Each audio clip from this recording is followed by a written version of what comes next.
This episode contains spoilers for TellTale Games' The Walking Dead.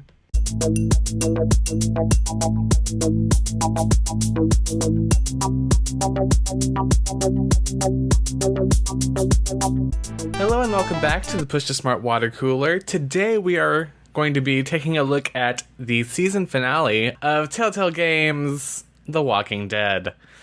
This season we have taken charge as Clementine, and we've seen some things, we've done some things. We've seen worse, but not worse than this episode. Oh, dear God. Oh, this episode, you know, all those little kind of nitpicks I had in the last episode are just like ratcheted up to 11. Yeah, it was pretty bad. So we start off, you know, right in the middle of a gunfight. Your ragtag group of friends has been able to take down a bunch of Russians with automatic weapons without losing anyone except for Rebecca. And you're pretty quickly faced with your first choice, and that is, do you run and go for the baby, or do you get to cover?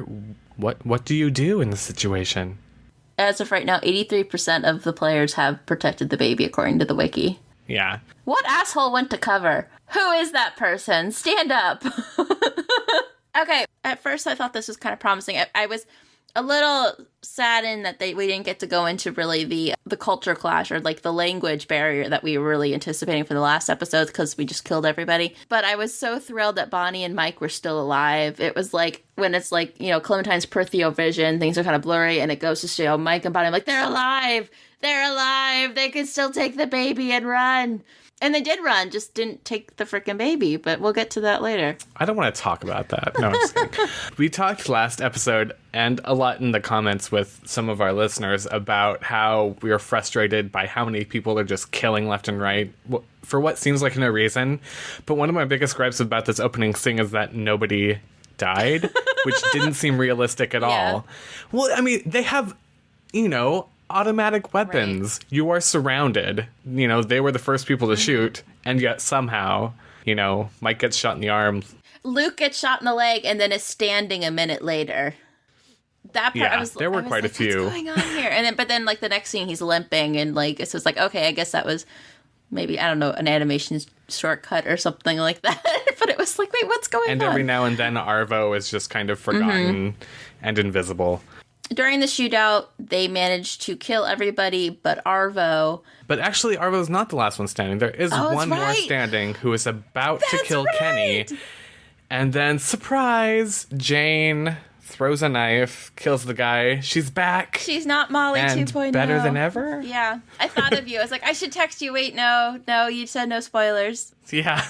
Those were simpler times. Yeah. It was a better time. So how did you respond to Arvo? I was sympathetic. Okay, two things. First of all, we kind of talked about last episode how Kenny's thing with the baby was creepy. And it was weird how in this episode it seemed to be framed less so. There were definitely some moments where I was like, oh God, he's going to take the baby. There's a bizarre moment when Bonnie has Mike take the baby over to like pacify Kenny. And then you have this conversation with Kenny, and it's like, noble. It's framed as noble, like, I'm going to take care of this baby and Rebecca's steed. It's like, dude, you're like taking it away from her when she was alive. Ugh. Arvo. We're talking about Arvo. This is when like Kenny really they start kind of showing Kenny an especially unfavorable light, because Kenny is like uber racist. I know, and his wife was. Yeah. I feel like that was meant to kind of inform a future decision, justify maybe what you'll do in the future, when, I don't know, him being a murderous jerkbag and taking babies seemed like enough justification without him being a racist asshole. But yeah. Sorry, my feelings this episode are just like, my thoughts are just kind of in this like haystack of frustration and disappointment. But yeah, so Kenny's an asshole and racist, and everybody, well, at first, I really wanted to shoot Arvo because I was done. I'm sick of it. I don't care. The shit has happened. Just kill him. But at the same time, he had that big bag of meds, and so... Yeah. He promises you more stuff. Exactly. He's useful. I wasn't even thinking about that. I was just like, Kenny, stop being a douche. It wasn't even that you wanted to be nice to Arvo. It's that you wanted to put Kenny in his place. Yeah. Arvo went after you because he thought you went after his stuff. And then it seemed like last episode, once he realized, oh shit, we've got the wrong guys. These people are sick and hungry and have a baby. Let's pull back. You know, he seemed to kind of be going towards that until the shots started being fired. Yeah. And so it was like, he's not the bad guy here. Kenny is. Kenny is the bad guy. And then you have probably my favorite part of the episode, which is everybody around the campfire, where, you know, they're just kind of talking, and you learn that Luke has an art history degree. I didn't like that. I like the idea that it was like them just chilling out, but I didn't like the focus on Luke. I could give two shits about Luke. I really could. And his motivations, like, in the previous episodes were really unclear. Like, there were times where I thought they were going to, like reveal that he had betrayed us. Or even at one point, I thought he was bit. And then it was just like, oh, no, it's just Luke coming to the rescue. And I felt like he was covering too much in the plot. And he got to be too heroic. And there is a sense in this episode like, oh, yes, ladies, he's a sensitive art history major. He's also a Casanova. So all the female characters want him. And so they're like, when there's a chance to be like, I think Jane came back for Luke, I make Clementine say, no. But one of the things that is brought up at this part that really just kind of brings out an ugly rage in me is suddenly Bonnie has a crush on him. What the fuck was that? That was, ugh. And the only reason it is brought up now is so that something later doesn't seem as ridiculous, even though it's still poor writing, so it seems ridiculous anyways. But I did like all the, you know, everybody having rum, and then there's like silly, you know, sex around a kid, and they're like, oh, kissing stuff, ha ha ha. There was a lot of moments for Kid Clementine to peek through, and that was one of them. Like, I know what you're talking about, kissing stuff. Yeah, which is, you know. She says it so knowingly. Yeah, I know, and it just warmed my heart a little bit. Yeah. You go to see Kenny, and I had her drink with Jane. Me too. And so he's like, you shouldn't be doing that. She's a bad influence. And I'm like, are you serious right now? Did you do the "you're not my dad" option? No. Me neither. I really wanted to. You're not my real dad. Yeah. I did the one where it was kind of like, you know, really, of everything that we've been through, this is the bad part. And the other thing that drove me crazy about the scene is Kenny kept going, I'll take watch, and taking the baby with him. I know. It's like, it's freezing. What is wrong with you? Like, I understand you are attached to this baby in a creepy way, but like, don't take it away from the fire. Yeah. After this lovely, you know, moment of camaraderie, they kind of go, and there's a big lake between the house. And it's one of those things where, again, it was a really cool idea, but it was so obviously like, oh, one of the characters is going to die. This is the kind of stuff, though, that I think The Walking Dead as a entity does really well. Like especially the TV series, they do really awesome, just unique set pieces. And being chased across a frozen lake by walkers that are just like falling through, that was cool. I thought that was really inspired. Yeah. The death that came through, the character death that came from it, not as much, in part because it's treated as this really big moment. It's just like, I was at this point where I was just like, whatever, Luke. Yeah. Just go away. Yeah. And Bonnie's freaking out saying, hey, help him. And it's like, do you not understand? You're like 90 pounds. You could lift this adult male out of a hole. I know. It's like one of those things where if you get closer, which she does, and that's ultimately what makes them both go under, that's going to break the ice. And at points I was just like, Luke, just get down, get on all fours, and just kind of and that's nudge what he across. was trying to do. He was like, just cover me. I'll do my best to get out.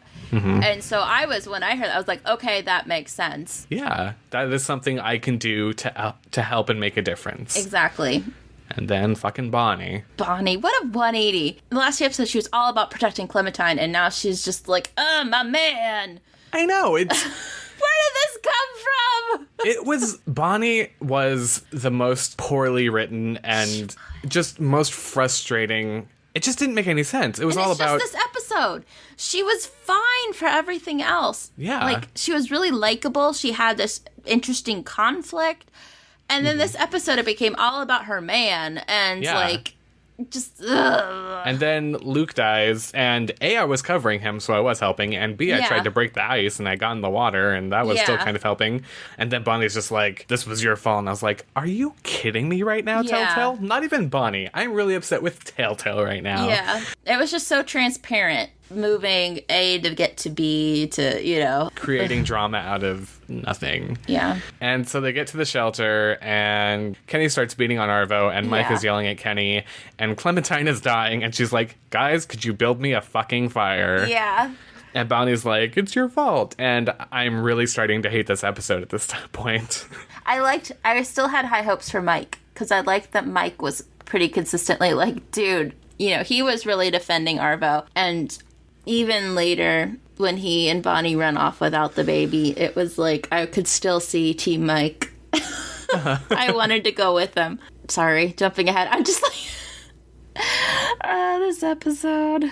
Kenny's trying to fix a car because he wants to go up north, which is colder, which is ridiculous because we're all dying of being frozen. And everybody's like, no, we're not going to go to Wellington. And then in the middle of the night, Mike and Bonnie and Arvo are going to go and steal it. They won't take the baby, but they'll take all the food, which is... Yeah. That was completely against both Mike and Bonnie. Like, I can understand Bonnie being... Well, no, I can't understand Bonnie being upset at Clementine, but I could even less so see her just taking shit and leaving. Yeah, especially because there's that whole thing in episode 2 where she is given all that food and she's just like, oh, this is too much. You know, like, she understands the value of this stuff. A better game would have used that as a setup for this episode and kind of reference back to that. But because we are so concerned with creating drama in places where it doesn't need to be, we get jealous Bonnie angry at Clementine for somehow leading to her unrequited love's death. Yeah, and then maybe like jealousy at Jane while we're at it because this is terribly written. Yeah, and another thing is I don't buy Mike leaving either. I buy him leaving in the idea that he is the one that's kind of like from the beginning, like, there is something wrong with you people. Like when like in episode 3 when everyone's like, Clementine will do it, he's like, what? You know, he's the only one that's kind of the voice of reason, like, she's 11, what is wrong with you people? And I think watching Kenny repeatedly beat on Arvo was kind of like the tipping point for him. Totally. And he realizes, like, you know, they got to get out of there. So I could see that, and I like the way that he kind of handles it. He's not trying to confront Clementine, and that's why also I had Clementine in that scene be like, take me with you, hoping also it would prompt like and the baby too. Mm-hmm. And he was like, okay, yeah, let's go, we can do this. And then Arvo shoots her anyway, but... Oh my god. Like, I'm Team Mike still, is what I'm saying. And another thing about Bonnie. How she leaves Clementine bleeding in the snow after doing all this stuff to care about her, presumably just because she is somehow responsible for Luke's death. Like, what's the point of these choices anymore? Because you can either say that you want to go, Arvo's going to shoot you, or you can get the other guys, Arvo's going to shoot you. Like, yeah. I looked at all the choices at the end, and I was like, none of these had any impact on the progression of the story. Mm-hmm. It really frustrated me. Yeah. The Arvo thing didn't bother me as much, because for him, Clementine kind of represents everything that's gone wrong. Yeah. Like, they'll have a conversation, they'll cut to Arvo glaring at Clementine. His evil eyebrows. Yeah. So I took that to be like him going, no, she can't come with us. Like, before, when choices... It was something that was also just to be dreaded and kind of delicious, and like really contributed to why this game was so fun, such an experience.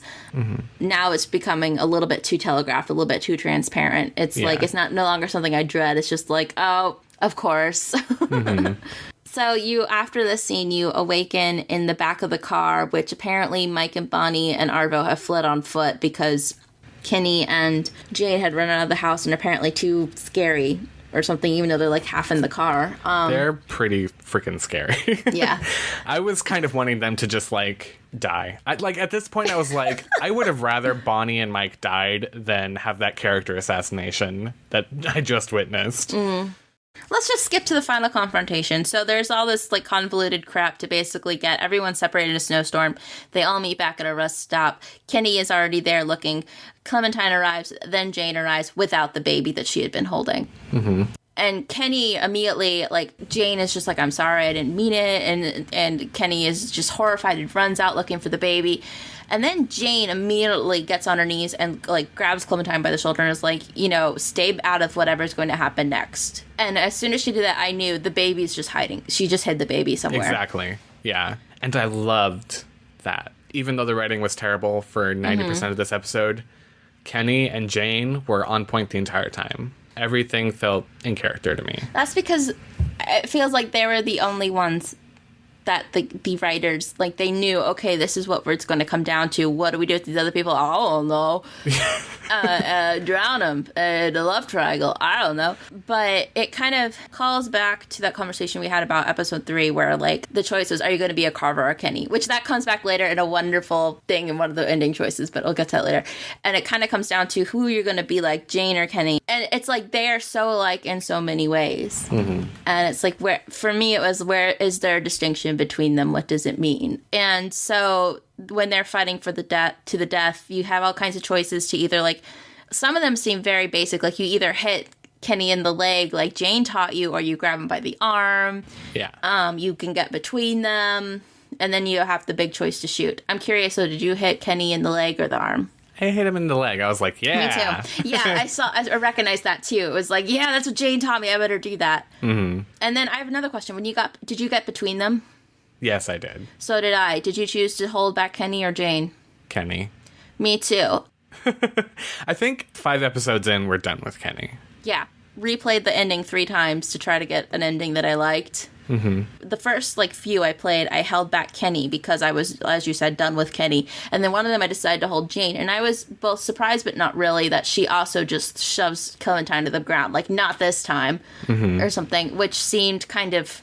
It made sense to me for Kenny to do it, but for Jane, it was kind of like an oh moment. Like, she isn't as sympathetic as I thought she was.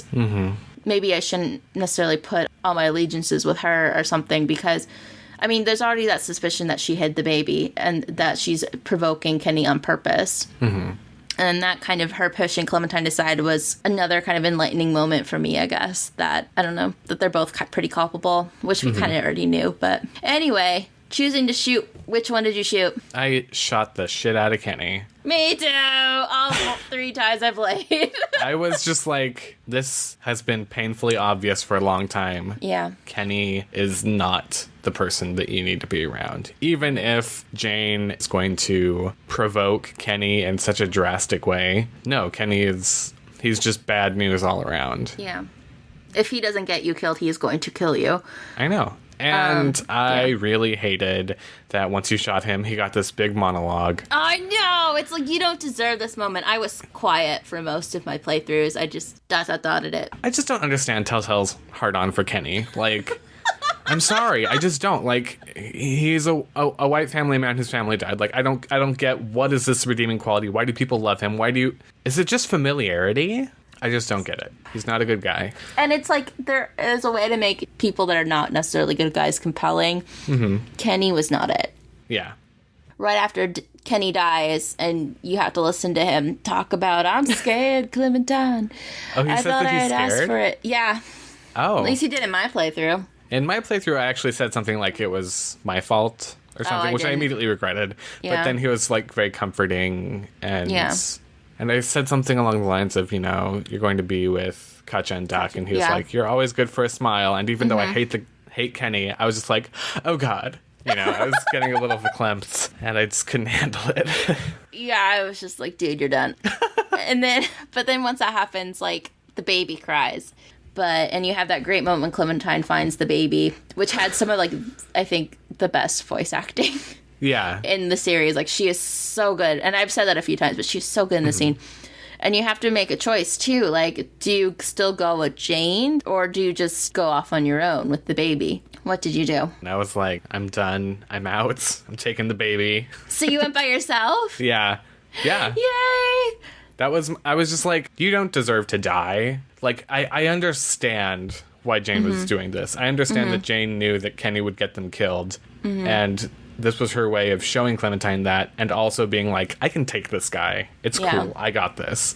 But I also think it was a terrible, terrible thing to do. Mm-hmm. Yeah. Oh, yeah. So I couldn't abide by it, and I was just like, I'm gone. Mm-hmm. I did. Okay. As we know, I played it 3 times. All 3 times I shot Kenny. So the first 2 times I didn't say anything, and when it's like either you could say I forgive you, Jane, which was totally freaking ridiculous, or you could be like, no, I'm out, and I was just silent, and that meant that I went off with Jane anyway. And you go back to Carver's compound.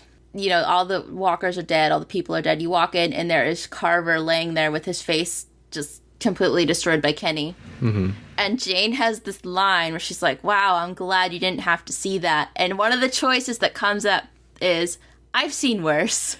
I was like, oh, they did it! That is pretty brilliant, actually. Yeah, I was so happy, but then it kind of all fell away after that, because this family comes up to you while you're in the compound, and they're on the outside, and they ask, it's a man who is acting kind of like, you know, not offstanding, but he's like kind of like, stay behind me, you know, blah, blah, blah. And he doesn't appear to be armed. There's a woman, and then there's a little boy. And they say, you know, my son's sick, he needs some food, can we come in? And you have to choose either to accept them or to turn them away. And the first time I turned them away, the guy, you know, they turn around, you could see that the man had a gun in the back of his jeans. So, he was dangerous all along. Mm-hmm. The boy gives you a forlorn, I'm hungry, please, sir, you know, look. But then Clementine, like, looks down at the baby and goes, a friend told me that sometimes you have to hurt other people to keep the ones you love safe. And and she smiles and is like, cut. I'm like, no, that is exactly not what we wanted to do here. And the reason I turned this man away is because he reminded me so much of Kenny. There's this real sense of history repeating itself with this family. Because when I went through again and you accept them into the group, you know, the wife's super nice. She just immediately hugs Jane. The little boy comes up and tells Clementine she has a great hat. And then the father just kind of like strides on in like, thanks, girls. And both Jane and Clementine notice he has a gun. And they kind of just look at each other, and like the game ends. Because this guy seemed like such a Kenny, I found that so unsatisfying. It was like this, when will the circle be unbroken, Ken Levine? And so I found the ending where she just goes off on her own to be much more satisfying. Yeah. Because especially if we have that kind of narrative of who will Clementine be, will she be this person or this person? It's like she's going to blaze her own path. And as ridiculous as it was, I loved that it ends with her just marching into the horde holding this baby with total confidence. I know. If nothing else, at least just be a badass in the end. I mean, we've thrown out good writing out the door. Let's just end it on a high note. Yeah, and that kind of redeemed it for me a little bit. Mm-hmm. I love that. And it's like there's so many ways that could go wrong as soon as it cuts to black. Like the baby could start crying or do anything that babies tend to do. Mm-hmm. But I just like the idea of Clementine going off her own and just being like, fuck you guys. Yeah. You screwed me over for 5 episodes. I'm done. Yeah. Yeah. I don't know. One thing that's frustrating, I've read up on the different endings a little bit. Mm-hmm. And the thing that I'm frustrated by with Jane's endings is that it's very much Clementine being a Jane, although the kind of Jane's entire arc has kind of been about Jane becoming a Clementine. Ooh. And so it doesn't really make sense for me to, like, I don't know, because she comes back. Yeah. And that shows a huge shift in her worldview. Except for that it's also kind of framed like maybe she came back for Luke. Oh, I hate this game. And there's this whole like, you know, I've seen death, but nothing's hit quite as hard as Luke's death in a while. It's like, shut up. You've known each other for like 3 days and slept together once. Yeah. Like 10 minutes. Come on. He's an art history major though, guys. He's sensitive. This just made me hate Luke. It did. Like, no. I hated Luke. I hated TellTale. I hated Kenny. The love triangle completely ruined Bonnie and really it was so tarnished unnecessary. Jane. Because she could have still easily left you because she was totally done with Kenny's shit, you know? That is motivation enough to leave. That was why I wanted to leave, and I wanted my Clementine to leave. That should have been motivation enough to leave. That was completely unnecessary. It seems so much just to service Luke and to make Luke desirable to either identify with. I don't know. I'm just so hateful towards what they did to Bonnie that it's just kind of leaking into all the other characters. But no, like, I totally get Mike is trying to save Arvo. Yeah. Because if Arvo stays with Kenny, Kenny is going to kill him. Yeah, and he'll probably kill Mike, too. Yeah. Because, like, there's this sense when Kenny's talking, like, oh, I thought Mike was a good one. You know? Like, he kept saying stuff like, I don't expect this from Mike. And it's like, if you cross Kenny, Kenny will justify a reason to kill you. Yeah. Like, he has this exclusive in-group that he's kind of created for himself that basically includes Clementine, the baby, and at one point, Sarita. And it's like, if you're not in there, he will kill you, and he can justify it very easily. Freckled Mask pointed out in the comments that if you don't shoot Rebecca at the end of episode 4 when she's turning into a zombie, she said Kenny is the one that just looks over and doesn't even flinch as he shoots her. It just further impresses the idea that he's way too into the baby. And I think it also kind of shows how he evaluates people as either you're with me or against me. And if you're not one of those few people that are allowed to be with me, then he can justify killing you. And that's something that we've seen since season 1, episode 2, when he kills Larry in the meat locker. I did really love the conversation with Jane, not just with the baby puking on her, but when she's talking about Carver, and it's like, yeah, you can absolutely see those qualities in Kenny. Yeah. And Clementine brings that up. And then they had that goddamn flashback to the trailer. Oh my god, we didn't even mention the flashback. There's a flashback to Lee. I was reading Polygon's review, and they actually make a really good point in that they have to go back to the first season to kind of bring in this genuine emotional moment. Yeah. Because there isn't really much genuine about this season. It's... There was up to this frickin' episode. Well, yeah, I mean, but the fact that they had to go back. Yeah. And then you have... If you do that, you have all these comparisons to the first season and previous episodes, and it's going to fail because it was so poorly written. But anyways, let's go to in-game decisions. Oh my god.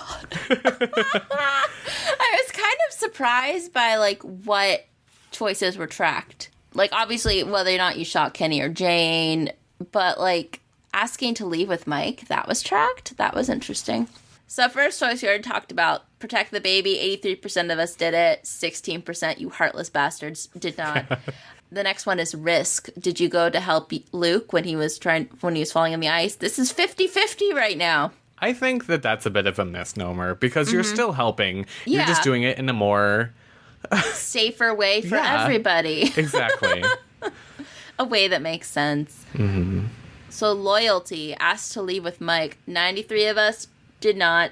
6% knew what was about to go down. We asked to go with Mike. Survivalism, did you shoot Kenny? Oh, I didn't realize this was the choice. 69.2% shot Kenny. 30% looked away / didn't pick up the gun. Yeah. Interesting. That is interesting. Could you not shoot Jane? No, you look away and Kenny knifes her. Yeah, if you look away, he just kills her. Interesting. So friendship. In the end, who are you with? With AJ and Kenny, 36.8%. Alone with AJ, 23%. Yup. Yeah. 23.1, excuse me. With AJ at Wellington, 16.5%. With AJ, Jane, and the family, 13.6%. With AJ and Jane, 10%. So I think alone with AJ is really the only viable option. Yeah. Going into the herd like a boss, having that, like, zombie guts baptism. So, do you think they can go anywhere from here as far as a season 3? Because they're planning a season 3. Season 3 has been announced. I don't know. At this point, I kind of don't care. This depresses me. I am depressed. Now you're making me, like, I came ready for that, like, just at least it's not Mass Effect 3. Because Mass Effect 3 broke me. I didn't play video games for, like, 2 months after that game. It's just like, it's over. I'm dead inside. This was such a bad game.